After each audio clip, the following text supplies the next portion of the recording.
يلا بينا على حصالة رمضان. الفيديو ده جميل قوي، بيفكرني كده بأيام حلوة لذيذة كلها خير وبركة وسعادة.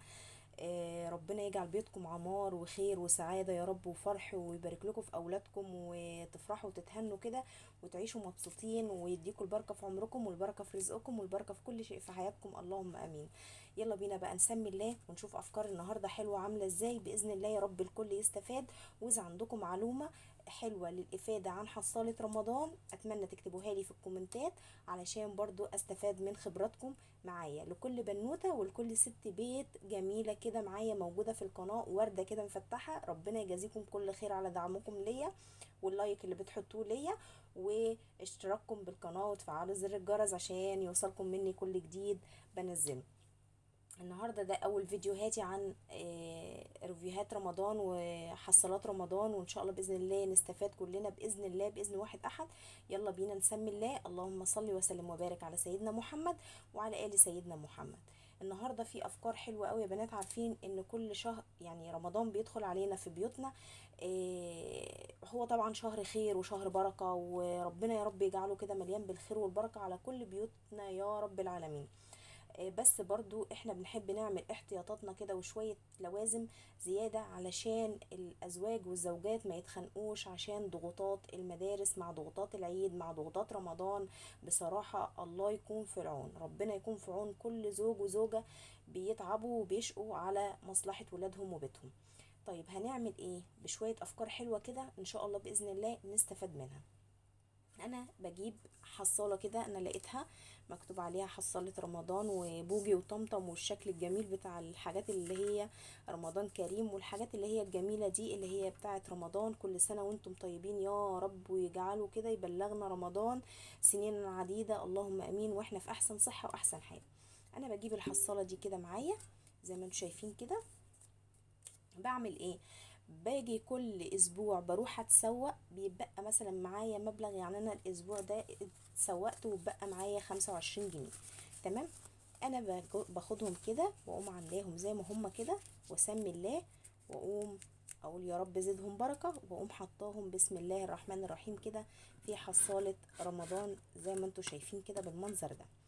حضرتك بقى حابة إيه تعملي حصالة وتحطي فيها مبلغ بسيط حتى ولو 5 جنيه، المبلغ ده صدقيني يوم بعد يوم، كل يوم ما هتحطي 5 جنيه يوم بعد يوم هتلاقيه مبلغ فرق معاكي جدا خلال ال4 شهور او الكام شهر اللي باقيين على شهر رمضان. حضرتك كل واحد ومقدرته، حضرتك قادرة تحطي 20 جنيه، 10 جنيه، اللي قادرة تحطيه في الحصالة حطيه انتي وميزانيتك ومقدرتك. بنقوم جاي، يعني انا كنت محوشه المبلغ دوت كده، ده كده فرق العيش، يعني فرق العيش بتاع التموين. فطبعا انا قمت واخداه، طبعا بدل ما انا هجيب بيه بقى شعريه ومكرونه ورز والكلام ده، انا الحمد لله الشهر بتاعي انا جايبه الطلبات دي، فانا هاخدهم اصرفهم؟ لا مش هصرفهم. بقوم جايه بسم الله الرحمن الرحيم وحطهم كده في الحصاله بتاعه رمضان، بالاضافه لتسويقه الاسبوع، الاسبوع اللي هي اللي انا حطيتهم معاكم ال25 جنيه. يعني على حسب بقى ما بيبقى معايا كل اسبوع، يعني مثلا بقى معايا 15، بقى معايا 20، ما بقاش معايا خالص، انا مش هزنق نفسي، بس عامله حساب لبكره. كل واحدة فينا ست بيت كده قادرة تمشي بميزانية بيتها، ربنا يبارك لها ويعينها على اللي هي فيه وضغوطات الحياة. يعني بصوا فرمانة عصرانة كلنا، بس الحمد لله، اللهم ديمها نعمة واحفظها من زوال يا رب العالمين. فانا كده ده فرق العيش مع اسبوع حطيت فيه 25 جنيه، مع مثلا 20 جنيه اهيت، انا يعني دي 20 ودي 20، دول كنت مدبقاهم كده خلال الشهر اللي فات، بقوم جايه حطاهم برضو في الحصاله. وطبعا الحصاله دي بتفرق معايا جدا جدا يا بنات. انا ما بحوش سلع، يعني في ناس بتقول ايه اعملي كرتونة رمضان، في انا ما بصراحة ما بفضلهاش قوي الا قرب شهر رمضان بشهر او اتنين بالكتير قوي، بحيث ان هي الحاجات اللي فيها ما تسوس لا قدر الله، ما يحصل لهاش رطوبة، ما يجيلهاش مثلا نمل، الحاجات دي كلها. بفضل بصراحة ان انا اشيل فلوس زي كده.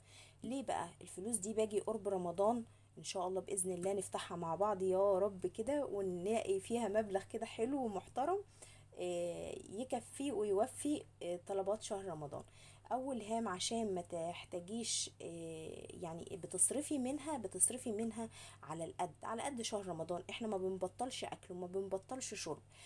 يعني شهر رمضان زيه زي اي شهر يا بنات. كل الموضوع ما فيه ان انت محتاجة مثلا شوية بروتين زيادة، شوية مثلا في عزومات، يعني عزومة اتنين، فبتبقي عاملة حسابك من ضمن الحصالة دي على حسب المبلغ اللي بيطلع.